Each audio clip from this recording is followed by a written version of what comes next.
नहरों के मामले पर किसी जमात को सियासत नहीं करनी चाहिए। ऐसे मामलात के लिए मुश्तरका मफादात काउंसिल का फोरम मौजूद है। किसी का पानी चोरी नहीं हो रहा, ना हो सकता है। पंजाब की सीनियर वजीर मरियम औरंगजेब की न्यूज कॉन्फ्रेंस, कहा कैनाल्स के मामले को सियासी न बनाया जाए, इस मामले पर गलत बयानी से इज्तनाब किया जाए। सूबाई वजीर की पीटीआई पर भी कड़ी तनकीद, कहा दूसरों को चोर चोर कहने वाले आज एक दूसरे को चोर कह रहे हैं। कहा मुल्क में इंतशार फैलाने वाले आज खुद इंतशार का शिकार हो चुके हैं। मुल्क के टुकड़े करने की बात करने वाली जमात के खुद टुकड़े हो गए।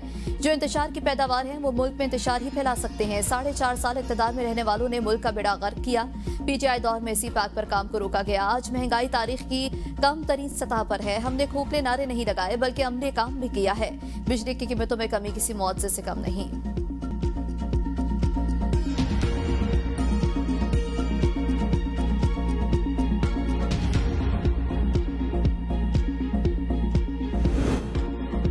पंजाब हुकूमत की रमजान कारकर्दगी रिपोर्ट इनके खिलाफ चार्जशीट साबित हुई। रिपोर्ट में इतराफ किया गया कि डिप्टी कमिश्नर के मुकर्रर करदा निर्खों पर मार्केट में अमल दरामद यकीनी नहीं बनाया गया।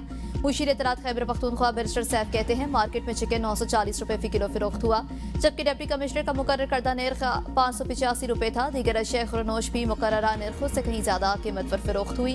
खैबर पख्तूनख्वा वाहिद सूबा है जिसने रमजान के दौरान गरा फरोशों के खिलाफ मौसर इकदाम किए।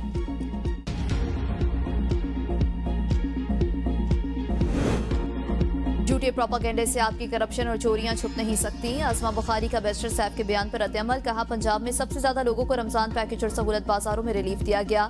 ओ भाई, कौन सी रमजान सहूलत बाजारों की रिपोर्ट आपने पढ़ ली? या तो आपका इल्म है या आपकी टीम नालायक है। सहूलत बाजारों से आवाम को ओपन मार्केट से 31% ज्यादा रिलीफ मिला। पंजाब में हर मनसूबा शफाफियत और मेरिट की अपनी मिसाल है। खैबर पख्तूनख्वा में एक भी रमजान बाजार नहीं लगाया जा सका। केपी हुकूमत ने अपने पार्टी के लोगों को 10 अरब रुपए रमजान पैकेज के नाम पर बांट दिए। गंडापुर वाहिद वज़ीर आला है जिसको अपनी ही काबीना और पार्टी के लोग करप्ट और चोर कह रहे हैं।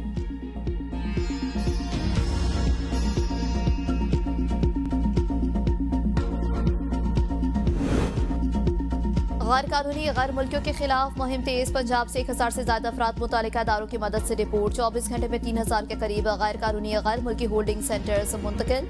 2810 गैर कानूनी गैर मुल्की अफराद पहले से होल्डिंग पॉइंट्स पर मौजूद। गैर कानूनी तारिकीन के इनखला के लिए सूबे भर में से 46 होल्डिंग सेंटर कायम। रावलपिंडी में रिहाइश पजीर अफगान बाशिंदों के खिलाफ पुलिसी कार्रवाई। मजीद 180 से ज्यादा अफगान बाशिंदों को तहवील में ले लिया।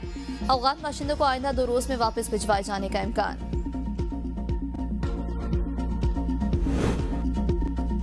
वज़ीर आज़म शहबाज शरीफ और मियां नवाज शरीफ का 11 अप्रैल को लंदन जाएंगे। मरियम नवाज का भी नवाज शरीफ के हमरा लंदन जाने का इम्कान। नवाज शरीफ के लंदन में मामूल का तिब्बी मुआयना शेड्यूल। लंदन में शरीफ खानदान की अहम सियासी मुलाकातों का शेड्यूल तय। वज़ीर आज़म बेलारूस के दौरे के बाद लंदन जाएंगे। शहबाज शरीफ 3 दिन, नवाज शरीफ 2 हफ्ते तक लंदन में क़याम करेंगे।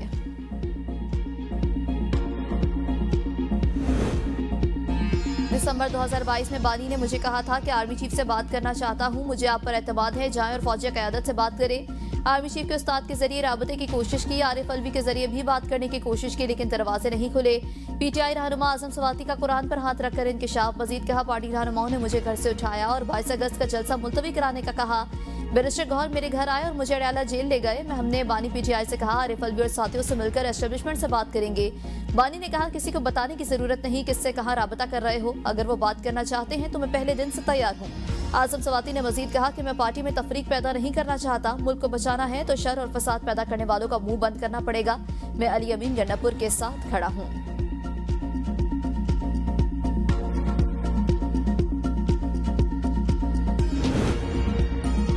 महंगाई को सिंगल डिजिट पर ले आए, आने वाले दिनों में मजीद खुशखबरियां आएंगी। वज़ीर आज़म ने मुश्किल और दुरुस्त फैसले करके रियासत को बचाया।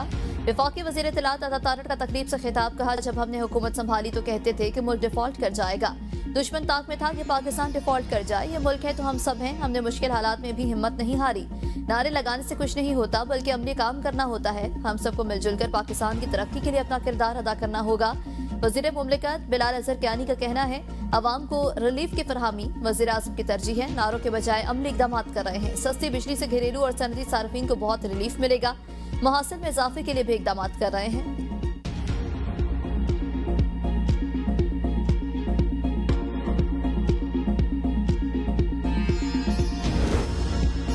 पावर टैरिफ पर कौम तज़ब्ज़ुब का शिकार, हुकूमत को क्रेडिट की पड़ी है। तहरीक इंसाफ के मरकजी डिप्टी सेक्रेटरी इत्तलात खुर्रम शेर जमान कहते हैं शोबा तवानाई दिवालिया के दहाने पर है, रिलीफ कहां से मिलेगा? सनतें बंद, बेरोजगारी में इजाफा हो रहा है।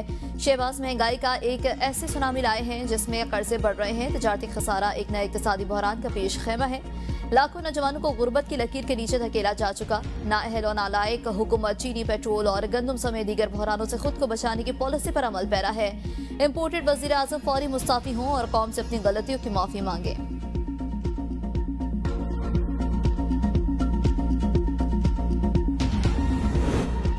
खैबर पख्तूनख्वा के अवाम अच्छे और बुरे की तमीज जानते हैं। नून लीग ने सियासत की कुर्बानी देकर रियासत को बचाया, अमीर मकाम कहते हैं। शहबाज शरीफ की क़यादत में मुल्क तरक्की की राह पर गामजन है। वज़ीर आज़म का बिजली कीमतों में आवाम को रिलीफ ईद का तोहफा है। मुस्लिम लीग नून का हर दौर तरक्की और खिदमत से इबारत है। तमाम तरक्याती मंसूबों पर नवाज शरीफ का नाम है। वज़ीर आज़म से ज़ाहिर तशक्कुर की तकरीबात में भरपूर शिरकत पर आवाम का मशकूर हूँ। खैबर पख्तूनख्वा दहशत गर्दी की लपेट में है, इस पर सियासत नहीं होनी चाहिए।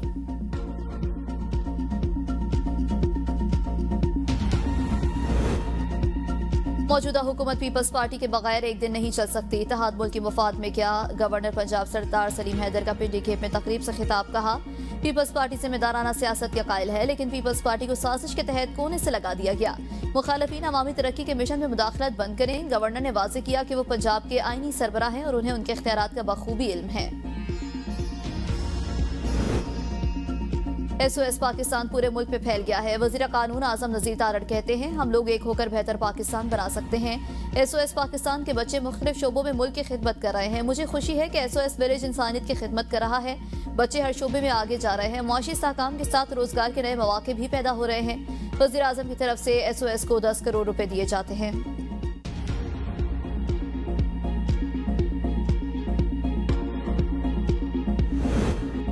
मुल्क में महंगाई का जिन मुसलसल बेकाबू, रमजानुल मुबारक के बाद भी महंगाई कम न हो सकी। हुकूमती दावे धरे के धरे रह गए। मुल्क भर में गोश्त और मुर्गी की कीमतें आसमान से बातें करने लगी। मुर्गी, बीफ और मटन मुतवसत तबके की पहुंच से बाहर। सरकारी निर्खों और ओपन मार्केट में फरोख्त होने वाली अशिया की कीमतों में जमीन आसमान का फर्क। ब्रॉयलर चिकन का गोश्त 880 से 900 रुपए फी किलो में फरोख्त। बड़े गोश्त का सरकारी निर्ख 800 रुपए फी किलो मुकर्रर। ओपन मार्केट में गोश्त 1400 से 1500 रुपए फी किलो में फरोख्त हो रहा है। छोटे गोश्त का सरकारी निर्ख 1600 रुपए फी किलो है। ये ओपन मार्केट में 2200 से 2300 रुपए फी किलो फरोख्त हो रहा है। दालें, फल, सब्जियां, दीगर अशिया खुरनोश की कीमतें आसमान को छूने लगी।